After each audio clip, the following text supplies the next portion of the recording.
All right, so we're just in the secondary incubation area over here in warehouse number 2, and this is where all the longer colonizing species come, such as shiitake. We have reishi growing in this area. We'll put turkey tail in here, maitake, anything that's going to take quite a while, like 6 to 8 weeks or more, kind of comes to this area. At this point too, we do have some enoki over here, plenty of shiitake at different stages of colonization, and then yeah, more reishi of course. Some of the reishi we've left for quite a while. It's been here since March, so it's going on 5 months, and some of them are starting to grow conchs right out the filter patches, and I think it's pretty cool. So I've just been letting some of them do their thing. Like usually I'll cut the bag down and put it into the growing environment to get really nice reishi formations, but we had a overabundance of reishi in the last couple months, so some of them have just been hanging out here, and then we noticed just like a beautiful conch starting to form. Really not much humidity in this warehouse too, so it just shows how resilient this strain is. So it's growing perfectly, and yeah, it's pretty dry in here, so that's pretty cool. It's definitely probably able to uptake a lot more water from the fruiting bodies inside the growing bag. So yeah. And then yeah, we just have some shiitakes. These were inoculated about a month ago, so they've already gone through the popcorning stage, and then they're going to begin browning, as we have some of them back there that are pretty ripe. And we have some freshly inoculated enoki bags that are just about 2 or 3 days into colonization, and more reishi. So this is reishi that was inoculated a month ago, and we're just starting to get the beginning stages of the fruit body formation that we can see. So these will just be left to grow until the reishi mushrooms make their way towards the top of the bag. At that point I can cut the bag down, put them in the grow room, and let them finish off in the grow room. And they really take a nice form. And then we have another cool reishi right here. This is called the tiger reishi. My first time growing it, but it looks beautiful. We'll see what it looks like towards the end of its development. And here we have a bunch of golden enoki. These ones were left to just fruit inside the bag, giving them more of the heightened CO2 environment. They grow these really elongated stems and really small caps, and this is usually how you'll find them in market. So it's another cool way to grow them.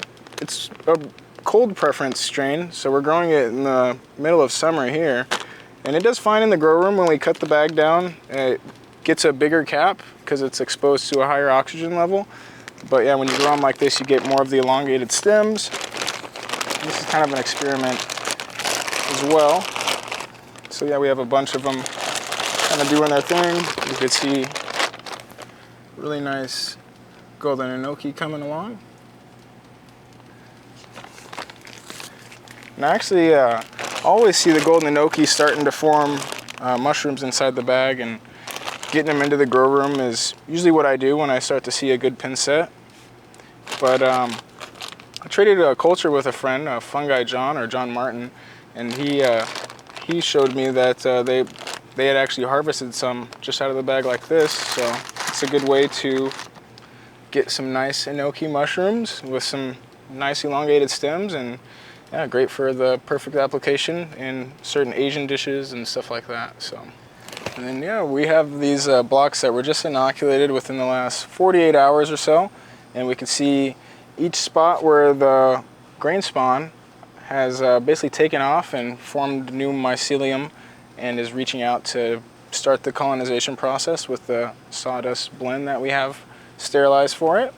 So yeah, we can see that the spawn is evenly mixed, and each spot will basically grow, take over the substrate until everything meets up, forming this really nice infused network of mycelium that you can put into the proper conditions and get some wonderful mushrooms off of. All right, just making my way through the incubation, and this is towards the end. We have the foliotas over here, just the chestnut and Nemeko. So chestnut would be the foliota adiposa, and Nemeko, of course, is foliota Nemeko.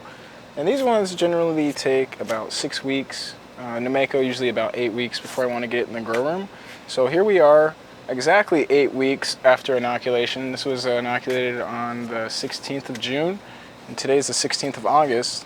And the Namekos have just started pinning, so we see these baby mushrooms, so the beginnings of fruit body formation.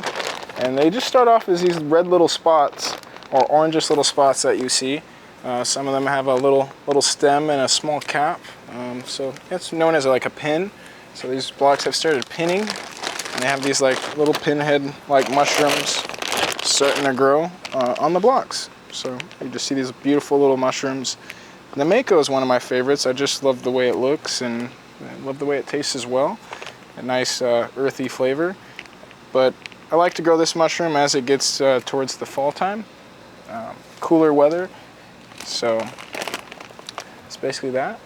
And yeah, we have a bunch of shiitake still going here. We like to keep a lot of them in incubation. And we have one of them, or we have a bunch of them actually, but I have one of them right here to show you kind of what it looks like when the block begins to ripen. This is 2 days before the 2-month anniversary of the inoculation of this block. And we can see the nice browning that we have going. We could let it go for another month and it would be really brown, but at this point it's safe to fruit the mushroom block. You'd get a great yield off of it and really good quality mushrooms. So shiitake is one that requires patience and whatnot, but it's well worth the wait in my opinion. It's a great mushroom. So we have some mushrooms dehydrating over here. This is a lion's mane, and we harvested this fresh and basically loaded it up into the dehydrator to make it available for all those that want to use the medicinal properties of lion's mane to their benefit. So we'll use this dehydrator to just dry mushrooms that we prefer drying, like some reishi mushrooms or lion's mane, or even some of the mushrooms that go into our medleys or our dried mixes, just to preserve the mushrooms. And I know a lot of people sometimes prefer having dried mushrooms available over fresh, just because of the usability of them. We can also use these for mushroom powders and stuff like that. So the mushrooms will be loaded up, and we can kind of set the temperature and the time depending on what mushroom we have in dehydration. We can do the preferred temperature. So these are going at 140 currently, and we'll let these go basically for a whole day, usually about 20 hours. And at that point they're nice and bone dry and perfectly ready to go for the next applications. So